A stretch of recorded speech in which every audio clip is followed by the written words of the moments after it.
Hey everyone, welcome back to Masonzero MTG. My name is Mason. Now before I start this video, I just wanted to extend a big thank you for getting the channel to over 1,000 subscribers.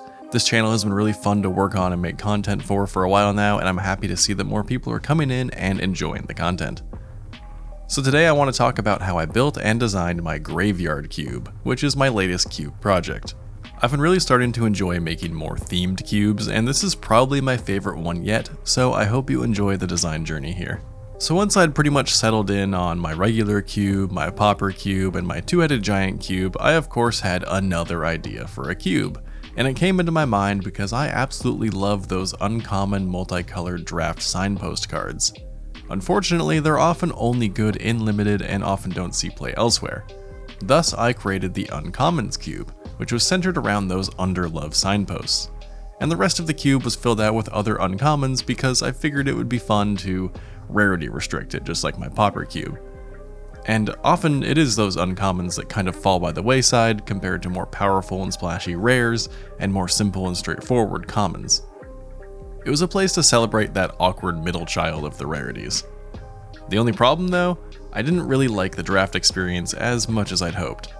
So I decided to loosen up the restrictions and add in some rares and commons that would help support the different archetypes.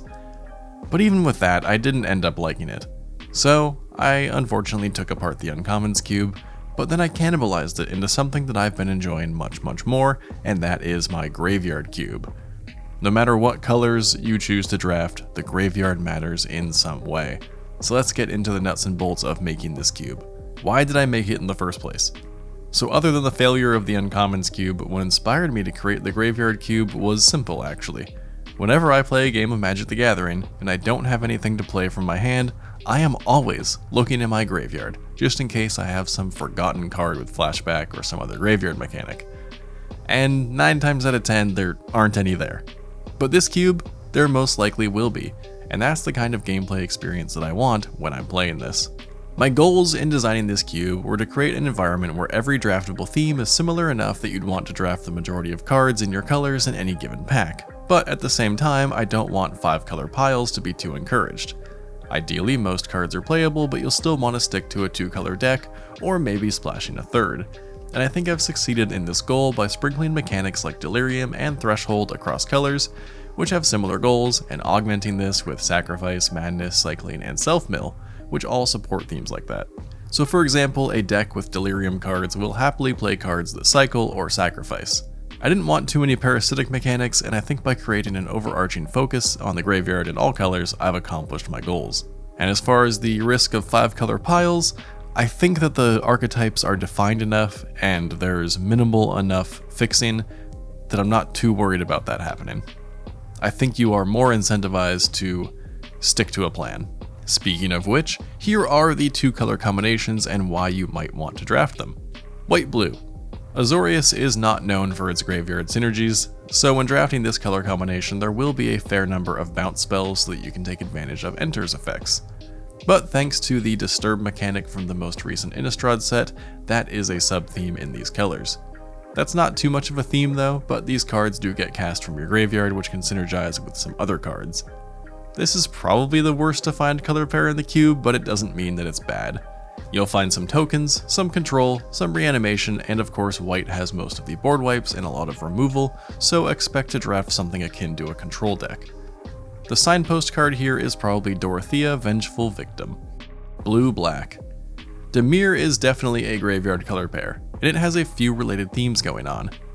One of the big ones is cycling. The color pair has cards that care about when you cycle or discard cards, and it has most of the cards with cycling in the cube. There is also a fair bit of surveil, including cards that care about surveilling. With mechanics like delirium and madness crossing over in some cards, this general theme of putting cards into your graveyard is always pushing you towards your goals, whatever they might be.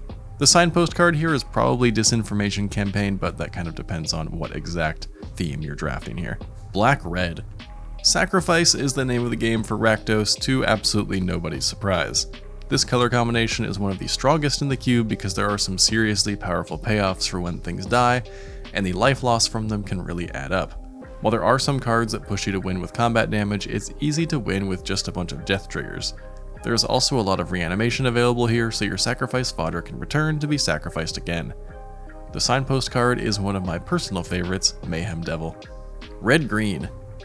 Gruel can be a difficult color combination to solve when it comes to a graveyard theme. Heck, I would say that it's hard to do in any themed cube, honestly. But thanks to some cards from Duskmourn, Delirium ended up being a pretty major theme, and the green Threshold cards complement this nicely.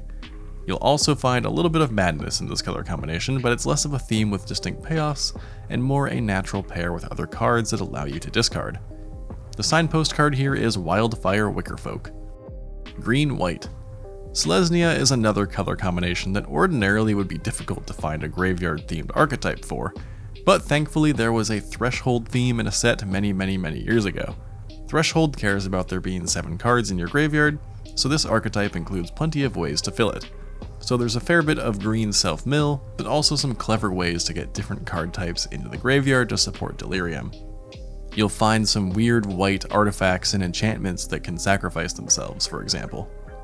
There's also a bit of a tokens theme going on here that you can draft. The signpost card is Hunting Grounds. White-black.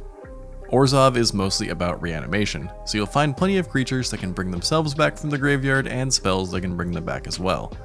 So of course there is a nice crossover with any sort of self-mill deck or sacrifice deck, and you'll be able to draft cards that put themselves into your graveyard to be returned later. The signpost card here is Hero of the Dunes.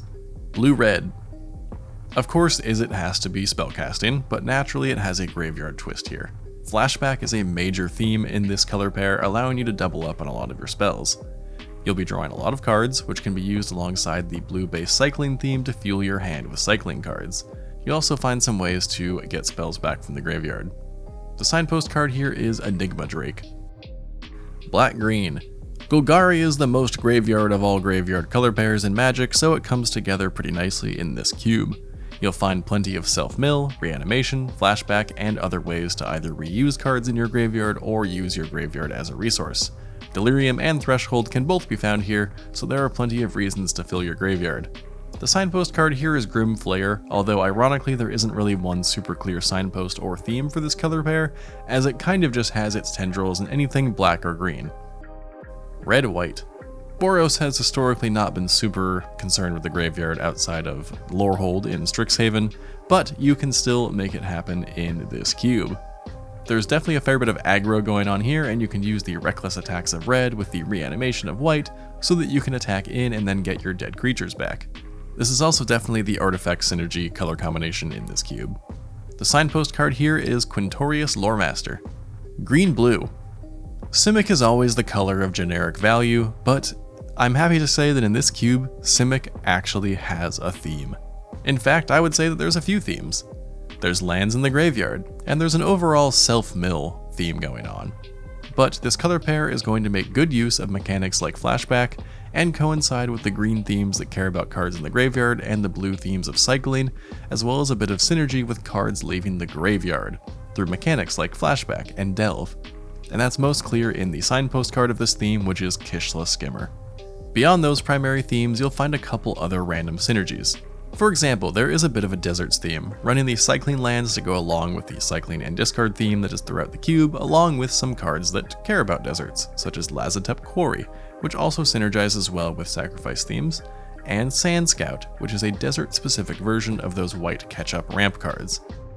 If you do end up playtesting this on Cube Cobra, link down in the description, maybe you'll find some more hidden combinations and little sub-themes, and I'm excited for you to find them, because even though all these themes kind of overlap, I do feel like there are some fun combinations that you can unlock, and some really cool little synergies.